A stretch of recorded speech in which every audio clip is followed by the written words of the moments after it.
there's so much news this week. There were debates, and Wisconsin is one of the places that had a debate on Thursday night between Lieutenant Governor Mandela Barnes, who's the Democratic candidate, and incumbent Senator Ron Johnson, the Republican. Let's take a look at this clip. There was also an instance where Senator Johnson had to be sat down by the FBI and warned that he may be a Russian asset.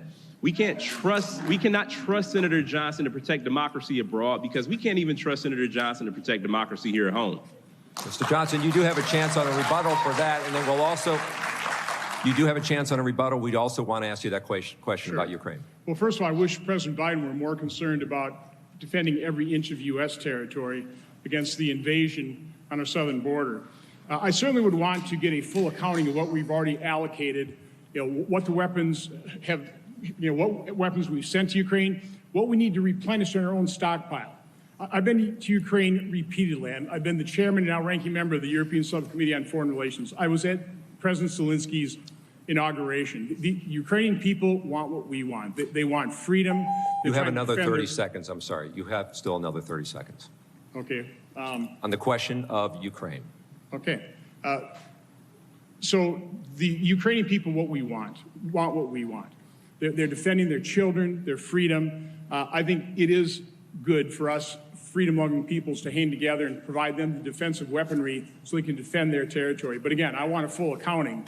And in response to the wild charge of Lieutenant Governor Barnes, the FBI set me up with a corrupt briefing and then leaked that to smear me. I'm sorry. Let's talk about it. He is referring to corruption with the FBI, which I've been trying to uncover and expose.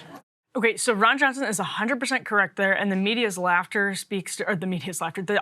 laughter speaks to an alternate universe the media has created, which is insane because in a healthy, functioning democratic ecosystem, the media would have as much curiosity about the corruption of the most powerful law enforcement agency in the country, which actually did set Ron Johnson up. They briefed him on, it's exactly what they did to Donald Trump with the dossier, where James Comey briefed Donald Trump with the dossier so that the FBI could leak to the media that Donald Trump had been briefed on the dossier and then inject that into the conversation. It's exactly what they did with Ron Johnson, and the laughter I thought was really interesting. It's not a winning campaign issue, I don't think, but it is clearly an example of how terrible the media coverage of the FBI has been.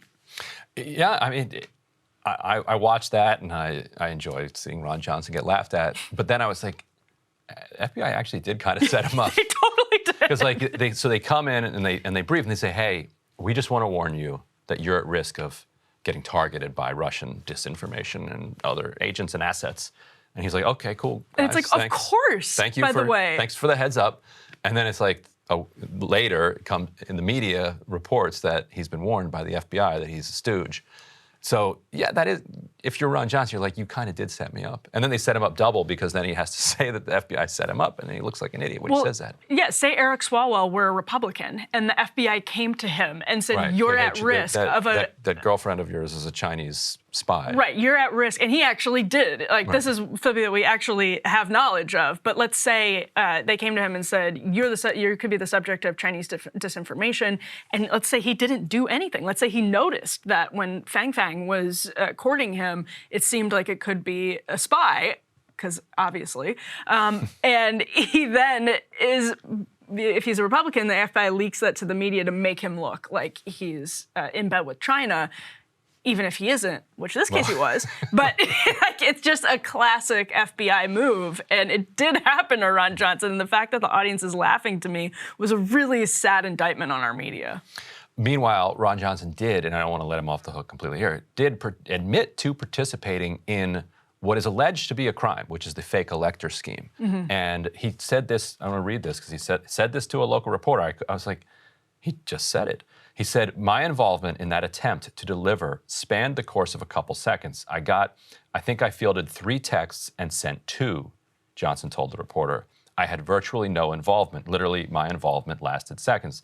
So he fielded 3 texts. The texts asked him, hey, can you get Mike Pence to put these fake electors, basically fake electors, before the House so that they will then not affirm Biden as president. He sent 2 texts. He sent texts to, forget who, like the vice president's chief of staff, maybe Pence himself. those details are out there. He was then told, no, we're not doing this crime. And so he's like, so you can't blame me for this. It's like you text like, hey, you want to do this crime? And they're like, no, let's not do this crime. Like, you were still involved in that. So just the fact that it lasted, what he says, seconds, that's separate from this separate FBI thing where they're calling him a Russian asset or whatever.